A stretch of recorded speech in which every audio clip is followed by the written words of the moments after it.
नमस्कार, मी सायली लुकतुके. आपण पाहत आहात हिंदुस्थान पोस्ट. मराठीवरून राज्यातलं राजकारण बरंच तापलंय. मुंबईत तर त्याची धग जास्तच जाणवते. रिक्षा चालकाला मारहाण असो, डिलिव्हरी बॉयला मारहाण असो, हे तर आता झालेलंच आहे. त्याच्याशिवाय एक भाषावाद पण झाला, की त्रिभाषा सूत्रावरून मुलांना शाळेत हिंदी शिकवू नये ह्याच्यासाठी पण दबाव आणला गेला.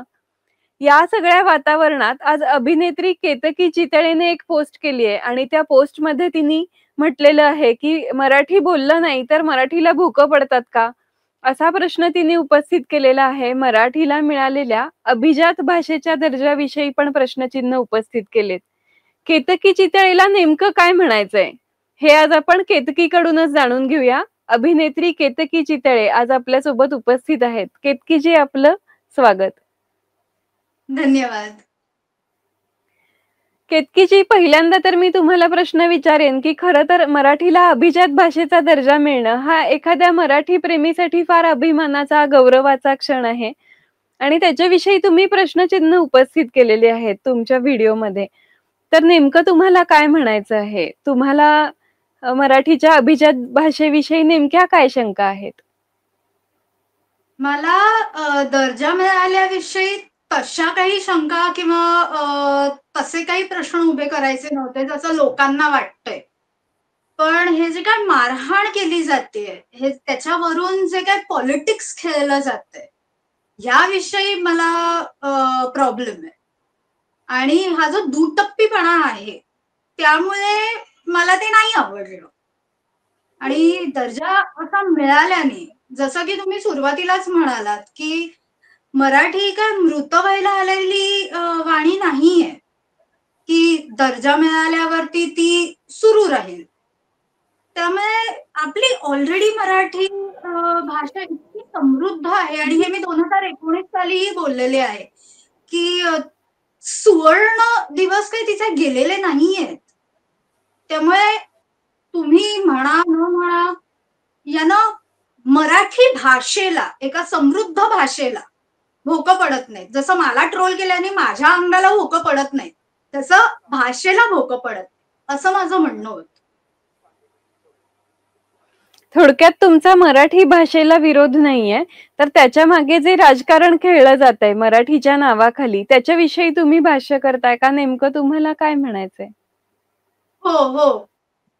मराठी नावाखाली जे काही राजकारण खेळलं जातंय आणि राजकारण नाही, हा दहशतवाद निर्माण जो काही केलेला आहे, की लोकांना जाऊन मारणं, का तर तू मराठी शिकला नाहीस वगैरे, हा जो काय प्रकार आहे त्याच्या मी विरोधात. ओके. आणि आपण आपल्या त्या व्हिडिओमध्ये बाकी पण उल्लेख केलेले आहेत, की व्याकरण शुद्धीविषयी राजकीय पक्ष बोलत नाहीत. तर नेमकं राजकीय पक्षांनी काय करावं असं तुम्हाला वाटतं? मी माझ्या YouTubeच्या जो काही पूर्ण 1.5 तासाचा जो काही व्हिडिओ आहे, त्यात मी हेही म्हटलं आहे, की हे जे काही जाऊन मारतायत, तर ते तुम्ही मारण्यापेक्षा त्यांना शिकवा ना. राजकीय लोकं जी कुठली असतील, अगदी म्हणजे स्पोक्स पर्सन जरी असला, तरी त्या व्यक्तीची भाषा आणीबाणी असते. ती शुद्ध नसते. मग तुम्ही तुमच्या कार्यकर्त्यांची भाषा आधी शुद्ध करा. तुम्ही शिबिरं घ्या. ज्यांना मराठी येत नाही, त्यांना तुम्ही मारण्याऐवजी त्यांना तुम्ही कंपल्सरी मराठी शिबिरात त्यांना आलंच पाहिजे. असं काहीतरी बघा, नियोजन करा, की अर्धा तास कुठल्यातरी दिवसातला ऑनलाईन तर ऑनलाईन. त्यांना मराठी शिकवा, फुकटात शिकवा. मारणं हे काही बरोबर नाही ना. हे माझं म्हणणं आहे. राजकीय पक्षाच्या कार्यकर्त्यांना महाराष्ट्राविषयी किती अस्मिता आहे किंवा मराठीविषयी किती वाटतं, किती मराठी साहित्याविषयी माहिती आहे, ह्याच्याविषयी पण तुमचे काही अनुभव आहेत, तर तेही तुम्ही इथे वाचकांपर्यंत पोहोचवावेत. एका वृत्तवाहिनीवरतीच त्यांच्या वृत्तवाहिनीच्या रिपोर्टरनी, पत्रकाराने मनसेच्याच कार्यकर्त्याला जाऊन विचारलं होतं. 3 प्रश्न विचारले होते. पहिला प्रश्न होता, की मराठी कादंबरी पहिली कुठली? तर त्या प्रश्नाचं काही उत्तर देता आलं नाही ऑब्व्हियसली. आणि मी जसं माझ्या व्हिडिओमध्येही म्हणाले आहे की हा फार कठीण शब्द आहे, त्यामुळे कृपया डिस्काउंट द्या, म्हणजे कम ऑन. पण त्यांनी जे बाकीचे दोन प्रश्न जे काही होते की मराठी भाषा दिन कुठला, हेही त्या मनसे कार्यकर्त्यांना माहिती नाही. दुसरा प्रश्न होता की महाराष्ट्राची स्थापना कधी झाली, आपल्या राज्याची, महाराष्ट्राची स्थापना कधी झाली, त्याची तारीख विचारण्यात आली. तेही सांगता आलं नाही त्या कार्यकर्त्याला. मग असे कार्यकर्ते जाऊन मराठी मराठी मराठी याच्या बोंबा मारतायत, हे कितपत संयुक्त आहे? हा प्रश्न मी विचारलेला आहे ऑलरेडी माझ्या व्हिडिओमध्ये, त्या 1.5 तासाच्या व्हिडिओमध्ये. म्हणजे थोडक्यात एक माध्यमांमध्ये चित्र कसं दिसतं की केतकी चितळे मराठी विरोधी बोलत आहे किंवा केतकी चितळेला अभिजात भाषेचा दर्जा जो मिळालेला आहे त्याचा विशेष आदर नाही किंवा काहीतरी खटकतंय, तर तसं चित्र खरंच आहे का? माझ्याविषयी नेहमीच मी जे बोलते ते कसं बरोबर उलट करून लोकांपर्यंत पोचवायचं, हा अजेंडाच आहे. त्यामुळे आणि ह्या गेल्या 10 वर्ष वगैरे चालू आहे, त्यामुळे मला यात काही आश्चर्य वाटलं नाही की कसं मला जे बोलायचं होतं ते बरोबर उलट करून लोकांपर्यंत पोहोचवण्यात आलं. त्यामुळे त्याविषयी आता मी काय बोलू, की मला जे म्हणायचं होतं, माझं मराठीवरती किती प्रेम आहे हे मला दाखवून द्यायची गरज नाहीये. कारण मी प्रत्येक वर्षी 27 फेब्रुवारीला सावरकरांनी मराठी भाषेतील त्यांचे जे काय हे आहेत म्हणजे त्यांनी दिलेले शब्द याविषयी मी बोलते किंवा स्टोरी टाकते. 1 मेला तर 1 मे साठी मी एक कविताही रचलेली आहे, जी माझ्या इंस्टाग्राम अकाउंटवरती अवेलेबल आहे रील्समध्ये. त्यामुळे मराठी किंवा महाराष्ट्र, इनफॅक्ट संयुक्त महाराष्ट्र समिती चळवळ जी होती त्यात माझी पणजीही होती त्या काळी, आणि तेव्हाही तिलाही तुरुंगात टाकण्यात आलं होतं. त्यामुळे मला महाराष्ट्राविषयी अभिमान नाही, अस्मिता नाही, हे म्हणणं हा एक फार मोठा जोक आहे. कारण मी नेहमी मराठीच्या पाठीमागे खंबीरपणे उभी असते, मी मराठी माणसाच्या मागे खंबीरपणे उभी असते. मी माझ्या त्या 1.5 तासाच्या व्हिडिओमध्येही हे बोलले आहे की जेव्हा मी कुठला तरी टॅक्सी रिक्षात बसते आणि तेव्हा त्याचा चालक जेव्हा मराठी असतो तेव्हा मला बरं वाटतं. हे मी बोललेले आहे त्या 1.5 तासाच्या व्हिडिओमध्ये, पण ते त्यांनी नाही बघितलंय. कारण ते जर का त्यांनी छापलं असतं तर मग त्यांना हे नरेटिव्ह पसरता आलं नसतं ना. आता आपण एक भाषा शुद्धीचा विषय घेतला, स्वातंत्र्यवीर सावरकरांनी जे काही मराठी शब्द दिले त्याच्याविषयी पण एक उल्लेख केला.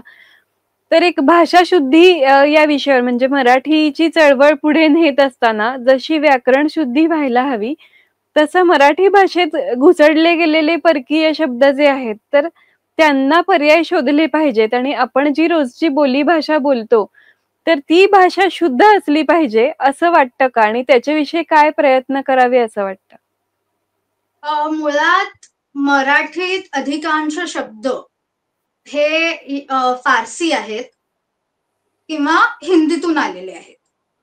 मराठी मधले फक्त मराठी असे स्वतंत्र शब्द एकही तुम्हाला मिळणार नाही.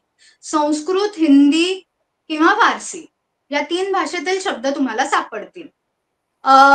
छत्रपती शिवाजी महाराजांनी आणि सावरकरांनी हे 2च व्यक्ती आहेत ज्यांनी खूप प्रयत्न केलेला आहे की फारसी शब्द काढून त्याला मराठी शब्द द्यावे. आणि जसं की मी व्हिडिओमध्ये म्हटलेलं आहे की ते शक्य नाहीये. खुर्चीला जसं 4 पायी आसन असा एक शब्द देण्यात आला. आपण नाही ना 4 पायी आसन असं म्हणत फिरणार. पण ठीक आहे, आपण जर का शुद्ध मराठी बोलू शकत असू, आणि जर का करता येत नसेल तर त्यासाठी शिबिरं घ्या, ऑनलाईन क्लासेस घ्या, हेच माझं म्हणणं आहे. एक भाषावादाविषयी आपण बोलत आहोत आणि राजकीय पक्षांविषयी पण ही चर्चा सुरू आहे. तर एक गेल्या महिन्याभराचा आढावा आपण बघितला तर प्राथमिक शिक्षणामध्ये त्रिभाषा धोरण राबवण्याला विरोध झाला आणि हिंदी शिकवली जाऊ नये याच्यासाठी आंदोलनं केली गेली आणि खरोखर आपण बघतो की प्राथमिक शिक्षणातून सध्या त्रिभाषा सूत्राचा आग्रह थांबवण्यात आलेला आहे. तर ह्याविषयी काय सांगणार की ज्या वयामध्ये मुलांची आकलन क्षमता चांगली असते आणि आत्ताची आपण पिढी बघितली तर त्यांची आकलन क्षमता नक्कीच चांगली आहे, तर अशा वयामध्ये हिंदी किंवा अन्य कोणतीही भारतीय भाषा की जी की त्यांना त्यांच्या संस्कृतीशी त्यांच्या परंपरांशी मिळती जुळती आहे, तर ती भारतीय भाषा शिकण्याला विरोध होणं हे कितपत योग्य वाटतं त्याच्याविषयी पण सांगावं. मला हे अजिबात योग्य वाटत नाही. हे अयोग्यच आहे, कारण कुठलीही भाषा लहान असताना मूल पटकन ते उचलतं आणि तसंही कार्टून्स म्हणा किंवा काही YouTube वरती म्हणा, हे हिंदी डब केलेले कार्टून्स लहान मुलं विशेषतः बघतातच ना, किंवा मीम्स म्हणा हे बघतातच. त्यातून अशुद्ध हिंदी ते शिकतात. तेरे को, मेरे को हे असं हिंदी जर का तुम्ही भारताच्या बाहेर जाऊन अगदी नेपाळमध्ये जरी तुम्ही फिरायला गेलात आणि तुमको, मुझको असं काही म्हटलं तर ते नेपाळी सिक्युरिटीवाले मारतात. म्हणजे बाई असेल तर मारायचं बाकी असतं.